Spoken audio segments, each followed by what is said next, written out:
Hey everyone, it's Insko here and welcome back to another video. Today I'm going to be showing you how I mix vocals in FL Studio. The song that I'm going to be using for this example is my newest song called Big World featuring Ollie S.O. He's the vocalist, so he sent me a bunch of vocal takes and then I went through and mixed them into the song. But without further ado, let's get into it. So what you're seeing right now is my vocal edits project. Now this project has all of the vocal takes that he sent me. They're not in any order, they're literally just all over the place. I would recommend taking all of your vocal takes or all of the vocalists' vocal takes and putting them into a separate project that you're going to not make the song in. Because if you have all of the vocal takes in the same project that you're producing a song in, it just becomes really messy and it's just so much easier to have a whole separate project to do stuff in. Well, the first thing I recommend doing is looking at all your different vocal takes and doing this thing that I call mix and matching. I don't know whether that's actually the proper terminology for it, but what you're basically doing is listening to all of the vocal takes of like that same line or like the chorus or verse or whatever,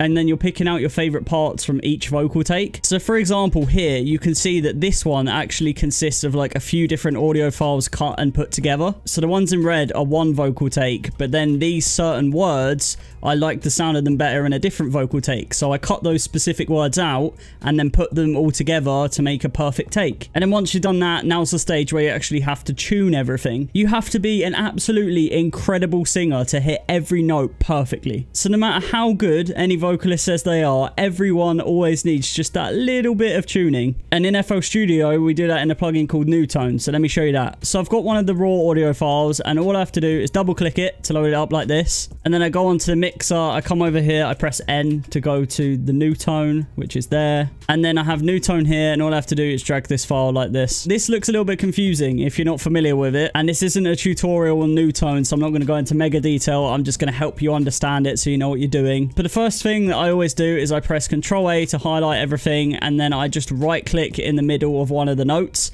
and then it makes sure that all of the notes that he's singing are actually on a note and not in between notes. Because 99% of the time when a vocalist sings, they're not dead on every single note. They're sometimes in between notes or like a couple of cents off a note. Now these lines that you can see, the orange ones, are variation. So I'm sat here editing this video back and I realized I actually done a terrible job of explaining what variation is. But it basically means like vibrato in your voice and like when your voice kind of wobbles a bit. So if it had no variation, it would just be, for example, the note C and nothing else. There'd be like no wobble to it, there'd be no variation. And that's what variation is. So you don't want to fix it too much, otherwise your vocalist is going to end up sounding like a robot. So this section here, you can see there's quite a lot of variety. Without me even playing that, I can tell that that little bit of the vocal, he's kind of made his voice go lower, whether it be deliberate or by accident, and it's not really smoothly going into the next note. Now there's ways to fix this, but you don't want to do it too much because then they're just going to sound like a robot. You can fix all of them overall just by coming up here and turning this variation knob down. As you can see, the more I decrease it, the more it just becomes straight lines. So sometimes I'll just drag that down a little bit just to help clean it up a little. Then if there's big spikes like this one, you can actually double click it, and this variation bit down here, you just have to come and touch this line with your cursor and then drag it up, and then you'll see that the variation starts to change. And you can see as well that if I start moving this upwards, that end bit now links with the top one, which in theory means that it's going to flow better into that next note. Most of the time you don't really need to tweak these things. It's only if like this, for example, it looks a bit weird. You could just drag this up and then that kind of fixes it. But again, you don't want to have too much of a straight line. Another reason that they could actually be cut up like this, if you have like a single note that's on this and it's cut up, it could be that Newtone's detected that as one note when it's actually multiple notes. And the way to fix that is by coming up here to this slice button and then just kind of cutting your vocals. So if I cut it here, you can now see that it's actually on a different note. Well, it was trying to go on a different note. So if there was like a certain section that was meant to be on a higher or lower note, you could just cut it and then move it up, because Newtone isn't always perfect when it's predicting that kind of thing. And then the final thing that I do in Newtone is if you see something that looks really loud compared to everything else, for example, me looking at this, I can tell that this section here is really loud, these bits over here are quite loud, especially compared to like these sections here. And all you have to do is zoom into the note and then just mess around with this volume bit here. But now that I've showed you how to tweak the vocals and make them sound nice, now I'm actually going to go into the proper project where I show you the effects I used. Just for this tutorial, I'm just going to be looking at the main vocal, not the harmonies or anything like that. But the first thing I have is a little bit of compression. This is a Slate Digital plugin, but you can use any kind of compression. I just find it easier to have a plugin that actually shows me like a meter of how much I'm compressing it. Obviously, I'm not going to run through how a compressor works because it's not that kind of tutorial. But the idea of a compressor is to kind of bring things together, make things feel a bit more full, but super useful. And if you're not using a compressor on your vocals, then that's where you're going wrong. Anyway, the next plugin that I have is this plugin called CLA Vocals. You don't necessarily need this plugin at all. I just like to mess around with it. And in this case, I literally just took some of the high end down, which is what you could do with an EQ. I was just messing around with this plugin when I was originally mixing the main vocal. I like the sound of it, so I just kept it. But it is a nice little plugin to just kind of tweak things. Next up is a plugin called Fresh Air. I believe this is free. And what this plugin tries to do is bring that high mid / high end kind of energy. So say your vocal's sounding kind of muddy, it's got like a lot of mids, it's not very bright. This plugin can help with that, and it's really good for that kind of thing. So I didn't add too much of like the really high end, I just added some high mids. I'm going to do a bit of like an A/B example where I'm going to show you it without the Fresh Air plugin and then with the Fresh Air plugin, and hopefully you can hear the difference because I can. It's a cold world out there. It's a cold world out there. It doesn't affect the high end as much, but it kind of just gives it more fullness.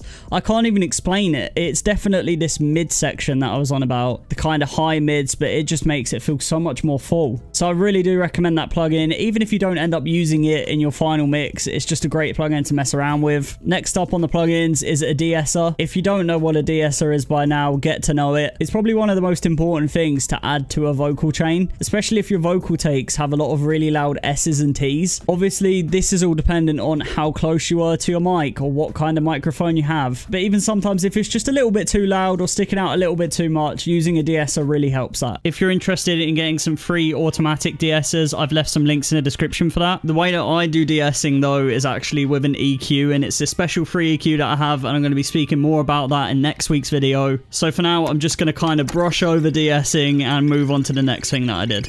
Next, I have some EQ, which obviously you're going to want to EQ your vocals. You're pretty much going to want to EQ everything in your song. All I've done in this first EQ is just take a little bit of that really high end off and a lot of that really low end, because around here is kind of where your bass sits in the song. And as he's a male singer, he has more low end than a female singer, so I didn't want that getting in the way of the bass. The next EQ I have is just a little bit of frequency EQing. There's actually a name for this, and I learned it in college, and I cannot remember what it's called. But basically what you do is you play your vocal and you get an EQ band like this, and then you bring it all the way up, and as you're playing your vocal you kind of sweep through, and then if there's any frequencies that are like really loud or they just stick out too much, you just bring that down, even if it's just a little bit, because that really helps. But if you bring it down too much, like here, realistically I've done that too much, it can sometimes thin out your vocals a little bit too much. And again, the final EQ that I've done is just a little bit more of that. If you've gone through and you can't find any bad frequencies or anything, don't feel like you have to start taking random frequencies out. If something isn't broken, don't try and fix it. Moving on to one of the final things, we've got a little bit of reverb. Nothing too fancy about this reverb. Obviously, it's FL Studio's Reverb 2. I've got the separation at about 30%, and if you don't know what separation is, it's basically how wide that reverb is. And you don't even have to add reverb to your vocal. Like, it all depends what song you're making, what kind of vibe you're going for. These kind of effects, when you've got like reverb, delay, and stuff like that, are all personal preference. So this is one of those things that you just kind of have to be creative with. Second to last thing is a little bit of delay. I don't know why I always use a delay bank over delay free. I've got a low pass filter on it, so there's no high end on this delay, but other than that, it's pretty much normal. The time's set to 4, and I've actually adjusted the volume here because I didn't want it to be too loud. I just kind of wanted it to fill those empty gaps. But finally, I have another EQ with just a little blip like that. I don't know why I did that. I must have just not liked that certain frequency at that point. But with that being said, that's how I mix the vocals in my song Big World, and that's a rough idea of how to mix vocals in FL Studio. Probably should have mentioned this at the beginning, but I am no professional at all. I have a fairly decent understanding of mixing and producing, but I'm not like a Grammy nominated producer, or I don't produce for big artists or anything like that. I just produce music for myself. But at this moment in time, that's how I mix vocals, and I thought I'd make a little tutorial on it for you people that didn't really have any idea, or maybe you just wanted to learn some new tips or something like that. But either way, I hope this video helped, and thank you so much for watching. If you did enjoy it, remember to hit that like button and subscribe and turn on notifications, because I upload new music related content every single Monday at 7 PM GMT. But my name is Insko. Hopefully I'll see you next week for the next video, and I hope you have a good rest of your day.